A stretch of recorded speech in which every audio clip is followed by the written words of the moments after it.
या तुमच्या आवडत्या चॅनलवरती मी प्रतीक्षा तुम्हा सर्वांचं पुन्हा एकदा खूप खूप स्वागत करते। 9th स्टँडर्ड आणि 10th स्टँडर्ड या दोन्ही स्टँडर्डसाठी इम्पॉर्टंट असलेला सेट हा लेसन आपण तुमच्यासाठी घेऊन आलेलो आहोत। परंतु अजूनही ज्यांनी चॅनलला सबस्क्राइब केलं नसेल त्यांनी प्लीज चॅनलला सबस्क्राइब करा आणि शेजारचं बेल आयकॉन प्रेस करा, त्यामुळे आपल्या नवनवीन व्हिडिओच्या नोटिफिकेशन तुम्हाला येत राहतील। चला तर मग वेळ न घालवता व्हिडिओला सुरुवात करूया। Lesson first, sets.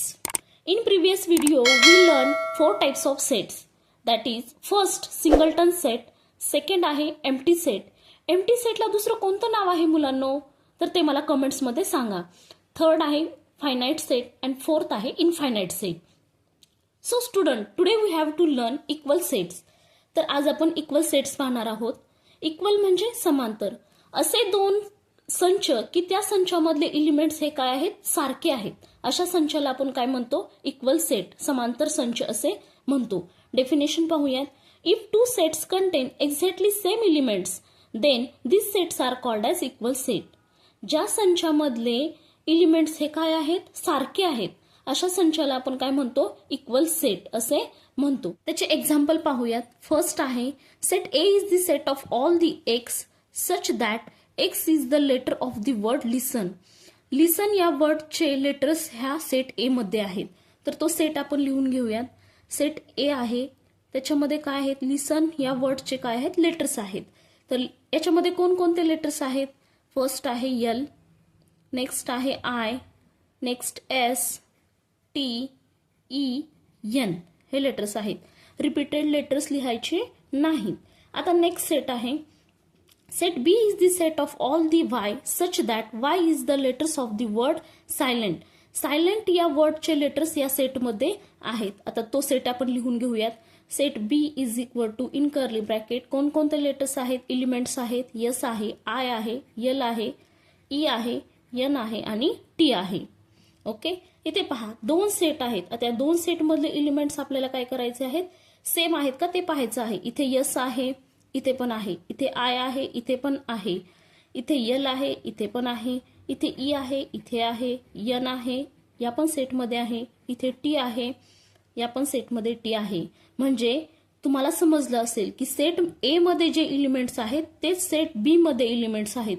म्हणजेच काय म्हणू शकतो आपण, set A is equal to set B. Set A आणि सेट बी हे काय आहेत, इक्वल सेट आहेत। ओके, सेकंड एक्झाम्पल आहे Set A is the set of all the x such that x is equal to 2n, n belongs to the n and x is greater than 0 and less than equal to 10. A हा असा set आहे की त्या सेटमध्ये दोनच्या पटीतील numbers आहेत। Okay, पण ते नंबर्स कसले आहेत, नॅचरल नंबर्स आहेत आणि त्याचं लिमिट काय आहे, ते 0 पेक्षा मोठे आहेत आणि 10 पर्यंत किंवा 10 पेक्षा लहान आहेत। असे नंबर्स आपल्याला या सेट ए मध्ये लिहायचे आहेत। आता सेट ए घेऊयात। तर असे कोणकोणते नंबर्स येतील दोनच्या पटीतले जे 10 पेक्षा लहान आणि 0 पेक्षा मोठे आहेत, तर 2 चा टेबल येईल ना, 2 चा टेबल, 2 1 जा 2, 2 2 जा 4, 2 3 जा 6, 2 4 जा 8 and 2 5 जा 10। नेक्स्ट सेट आहे B. Set B is the set of all the Y such that Y is an even number, Y is greater than equal to 1 and less than equal to 10। B या सेटमध्ये असे even number लिहायचे आहेत की जे 1 पेक्षा मोठे आहेत आणि 10 पर्यंत किंवा 10 पेक्षा लहान आहेत असे नंबर। आता इवन नंबर 1 to 10 मधले इवन नंबर्स कोणकोणते आहेत, so B is equal to set 2 4 6 8 10। Even म्हणजे काय, समसंख्या। सेट ए मध्ये जे एलिमेंट आहेत ते सेट बी मध्ये एलिमेंट आहे, 2 2 4 4 6 6 8 8 10 10।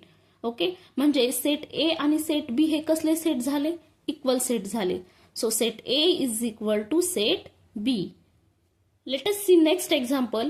सेट सी आहे, सेट सी मध्ये कोणकोणते एलिमेंट्स आहेत, 3 4 5 6। सेट डी आहे, डी मध्ये कोणकोणते एलिमेंट्स आहेत, 2 4 5 6। इथे पहा सेट सी मध्ये 2 हा एलिमेंट नाही आणि सेट डी मध्ये 3 हा एलिमेंट नाही, मग आपण ते कसं लिहिणार, 3 does not belong to the set D. 3 हा एलिमेंट सेट डी मध्ये नाही and 2 does not belong to the set C. 2 हा एलिमेंट सेट सी मध्ये नाही, म्हणून set C is not equal to set D. Set C आणि set D हे equal set होणार आहेत का, नाही होणार। नेक्स्ट एक्झाम्पल आहे set A is the set of all the X such that X is the prime number and x is greater than 10 and less than 20. Set A मध्ये असे prime numbers लिहायचे आहेत की जे 10 पेक्षा मोठे आहेत आणि 20 पेक्षा लहान आहेत. आता प्राईम नंबर्स म्हणजे काय? मूळ संख्या.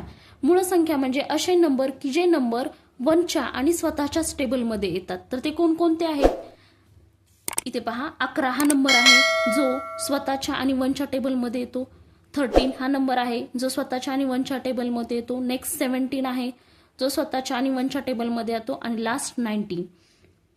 किती झाले? 11, 13, 17 अँड 19 हे प्राईम नंबर्स झाले 10 to 20 मधील. नेक्स्ट सेट बी मध्ये कोणकोणते एलिमेंट्स दिलेले आहेत? सेट बी मध्ये 11, 13, 17 अँड 19. इथे पहा दोन जर सेट ऑब्झर्व केले तर दोन्ही मधले एलिमेंट्स कसे आहेत? सेम आहेत. म्हणजे set A is equal to set B. Set A आणि सेट बी हे काय झाले? इक्वल सेट झाले. Student, all these are the examples for your homework. हे सर्व एक्झाम्पल तुम्हाला होमवर्कसाठी दिलेले आहेत. ते तुम्ही तुमच्या नोटबुकमध्ये सॉल्व्ह करायचे आहेत. मी ते फक्त तुम्हाला समजावून सांगते. इथे फर्स्ट काय आहे? Verify. Set A is equal to set B और set A is not equal to set B. Set A आणि सेट बी हे इक्वल सेट आहेत का हे व्हेरीफाय करायचं आहे. इथे पहा सेट ए मध्ये कोणकोणते एलिमेंट्स दिलेले आहेत? 1, 3, 5, 7. सेट बी मध्ये 2, 3, 5, 7. इथे पहा 1 हा एलिमेंट सेट बी मध्ये नाही. मग आपण काय लिहिणार? 1 does not belong to the set B. आणि 2 हा एलिमेंट सेट ए मध्ये नाही. So 2 does not belong to the set A. म्हणजे सेट ए आणि सेट बी हे एकमेकांचे इक्वल सेट आहेत का? नाही. So set A is not equal to set B. म्हणून सेट ए हा सेट बीचा इक्वल सेट नसणार आहे. नेक्स्ट एक्झाम्पल आहे state which of the following sets are equal set. खालील इक्वल सेट कोणकोणते आहेत ते आपल्याला विचारलेलं आहे. सेट पी मध्ये कोणकोणते एलिमेंट्स आहेत? 1, 2, 3, 4. सेट क्यू मध्ये 4, 3, 2, 5. इथे पहा 1 हा एलिमेंट सेट क्यू मध्ये नाही आणि 5 हा एलिमेंट सेट पी मध्ये नाही. म्हणजे हे एकमेकांचे इक्वल सेट होणार आहेत का? नाहीत. नेक्स्ट इथे पहा सेट एन दिलेला आहे. त्याच्यामध्ये नॅचरल नंबर्स दिलेले आहेत 1 to इन्फिनिटी. नेक्स्ट होल नंबरचा सेट दिलेला आहे. त्यामध्ये 0 पासून इन्फिनिटी पर्यंत नंबर आहेत. एन आणि डब्ल्यू एकमेकांचे इक्वल सेट होतील का? नाही. बिकॉज एन या सेटमध्ये 0 नाहीये आणि डब्ल्यू या सेटमध्ये 0 आहे. मग एकमेकांचे इक्वल सेट होणार नाहीत. नेक्स्ट थर्ड सेट ए दिलेला आहे. Set A is the set of all the X such that X is equal to 2n आणि n belongs to the W. Set A मध्ये असे एलिमेंट्स आहेत की जे 2च्या पटीतले आहेत. पण ते कसले नंबर आहेत? होल नंबर्स आहेत. 2च्या पटीतले होल नंबर्स कोणकोणते येतील? 2चा टेबल येईल ना. 2, 4, 6. Okay, up to infinity. Last example आहे set of whole number except 0. 0 सोडून राहिलेले होल नंबर या सेटमध्ये लिहायचे आहेत. तर होल नंबर कुठपासून स्टार्ट होतात? 0 पासून. पण 0 द्यायचा आहे का? नाही. मग 1, 2, 3, 4 अप टू इन्फिनिटी. आता इथे पहा हा सेट आणि सेट एन हे सारखे सेट झाले का? झाले. सेट एन आणि सेट डी हे काय झाले? एकमेकांचे इक्वल सेट झाले. So set N is equal to set D. Let us see next question. Student, these questions are the important question which is asked for 2 marks in your exam. Question first आहे which of the following sets are empty. खाली दिलेले set पैकी empty set कोणकोणते आहेत ते आपल्याला लिहायचं आहे. सेट ए आहे. Set A is the set of all even prime numbers. Set A मध्ये इव्हन प्राईम नंबर्स लिहायचे आहेत. आता तुम्हाला सर्वांना माहितीये की सर्व संख्यांमध्ये इव्हन प्राईम नंबर हा एकच आहे. तर तो कोणता आहे? 2 हा नंबर आहे. सो सेट ए लिहूयात आपण. Set A is equal to curly bracket 2. इथे त्यांनी एम्प्टी सेट विचारलेला आहे. आता एम्प्टी सेट म्हणजे काय? रिक्त संच. असा संच की ज्या संचामध्ये एकही एलिमेंट येत नाही. No elements. तर अशा संचाला आपण काय म्हणतो? एम्प्टी सेट असे म्हणतो. तर या सेट ए मध्ये एक एलिमेंट आहे म्हणजे हा एम्प्टी सेट होईल का? नाही. So that set A is not empty set. Set A हा empty set होणार नाही. आता नेक्स्ट एक्झाम्पल आहे set B is the set of all the x such that x is a capital of India. Set B मध्ये त्यांनी capital of India दिलेला आहे. तर कॅपिटल ऑफ इंडिया भारताची राजधानी कोणती आहे? दिल्ली. महाराष्ट्राची राजधानी कोणती आहे? मुंबई. तर या सेटमध्ये एक एलिमेंट आलेला आहे, म्हणजे हा सेट एम्प्टी सेट होईल का? नाही. So that set B is not empty set. Set B पण एम्प्टी सेट होणार नाही. हे क्वेश्चन एक्झामच्या दृष्टीने खूप महत्त्वाचे आहेत. IMP क्वेश्चन आहेत. हे क्वेश्चन अजिबात स्किप करू नका मुलांनो. ओके. आता नेक्स्ट आहे set C is the set of all the Y such that Y is the point of intersection of two parallel lines. Set C हा असा सेट आहे की ज्यामध्ये दोन पॅरलल लाईन्सचा इंटरसेक्शन आहे. आता इथे पहा, दोन पॅरलल लाईन्स आहेत. या दोन पॅरलल लाईन्स आहेत. त्या पॅरलल लाईन्स एकमेकाला इंटरसेक्ट होणार आहेत का? किती पण इकडे वाढवल्या तरी ते एकमेकाला इंटरसेक्ट होणार नाहीत. म्हणजे सेट सी हा कसला सेट येईल? सेट सी हा कसला सेट येईल? एम्प्टी सेट येईल. या सेटमध्ये पॉइंट ऑफ इंटरसेक्शन येणारच नाही, म्हणून हा कसला सेट येईल? एम्प्टी सेट येईल. और set C is equal to 5. इथे तुम्ही रिझन ही लिहू शकता. There is no intersection of two parallel lines. दोन पॅरलल लाईन्समध्ये कोणतंही इंटरसेक्शन दोन पॅरलल लाईनमध्ये कोणतंही इंटरसेक्शन इथे होत नाही, म्हणून हा सेट कसला झाला? एम्प्टी सेट झाला, नल सेट झाला. नेक्स्ट एक्झाम्पल आहे set D is the set of all the Z such that Z belongs to the N and Z is greater than 3 and less than 4. D हा असा set आहे की ज्यामध्ये natural number आहेत आणि त्यांचं लिमिट काय आहे? 3 पेक्षा मोठे आणि 4 पेक्षा लहान. इथे पहा, ही नंबर लाईन आहे. याच्यामध्ये 0, 1, 2, 3 अँड 4 अप टू इन्फिनिटी, आणि इकडे -1, -2 अप टू इन्फिनिटी. की 3 पेक्षा मोठे आणि 4 पेक्षा लहान. आता 3 पेक्षा मोठे आणि 4 पेक्षा लहान याच्यामध्ये कोणता नॅचरल नंबर आहे का? नाही. सो हा सेट कसा येईल?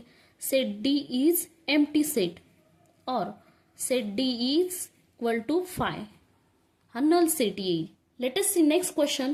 Which of the following sets are finite and infinite set? खाली दिलेले सेट कोणते फायनाइट आहेत आणि कोणते इनफायनाइट आहेत ते आपल्याला सांगायचं आहे. फर्स्ट एक्झाम्पल आहे a set of natural numbers. Set A हा नॅचरल नंबरचा सेट आहे. So A is equal to, या सेटमध्ये नॅचरल नंबर्स ते कुठपासून स्टार्ट होतात? 1 पासून. 1, 2, 3, 4. ते आपण काउंट करू शकतो का? आपण ते काउंट करू शकत नाही. Up to infinity. या सेटमध्ये असे एलिमेंट्स आहेत की जे अनलिमिटेड आहेत, अनकाउंटेबल आहेत, म्हणून हा सेट कसला झाला? इनफायनाइट सेट झाला. The set of student in your class. तुमच्या क्लासमधील स्टुडंटचा सेट इथे बनवायचा आहे. तुमच्या क्लासमधील स्टुडंटची लिस्ट असते. ते मुलं कसे असतात? लिमिटेड असतात, काउंटेबल असतात, म्हणजे हा कसला सेट येईल? हा फायनाइट सेट येईल. Therefore this set is finite set.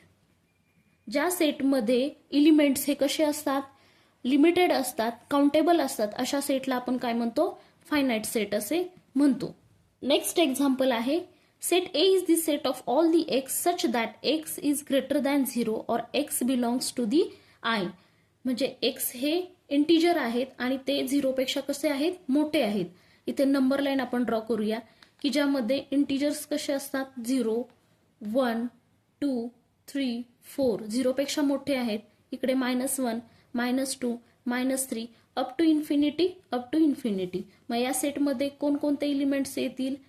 इथे 0, 1, 2, 3 अप टू इन्फिनिटी आणि इथे -1, -2 अप टू इन्फिनिटी. हे काउंट करता येणार आहेत का? नाहीत. हे अनकाउंटेबल आहेत आणि अनलिमिटेड आहेत. म्हणजे सेट ए काय झाला? Set A is infinite set. Set A हा कसला सेट झाला? इनफायनाइट सेट झाला. नेक्स्ट एक्झाम्पल आहे the set of people from your village. तुमच्या गावातील लोकांच्या संख्यांचा इथे सेट बनवायचा आहे. तर आता तुम्ही म्हणाल गावातील लोकसंख्या ही मोजता येते का? तर हो, ती मोजता येते. जनगणना जी होते त्याच्यामध्ये गावाची लोकसंख्या ही मोजली जाते. म्हणजेच हा सेट कसला आहे? लिमिटेड आहे, काउंटेबल आहे. म्हणजेच तो सेट काय आहे? दिस इज दी फायनाइट सेट. हा फायनाइट सेट आहे. अशा प्रकारे आपण मुलांना टाइप्स ऑफ सेट्स पाहिलेले आहेत. त्यांची काही एक्झाम्पल आपण सॉल्व्ह करून घेतलेले आहेत. तर तुम्हाला समजले असतील तर कमेंट्समध्ये येस सांगा. समजले नसतील तरीही कमेंट्समध्ये नो म्हणून सांगा. आणि नेक्स्ट व्हिडिओमध्ये आपण नेक्स्ट प्रॉब्लेम सेट कव्हर करून घेणार आहोत. तुम्हाला जर आपले हे लर्निंग व्हिडिओ आवडत असतील तर प्लीज व्हिडिओला लाईक करा आणि चॅनलला सबस्क्राईब करा.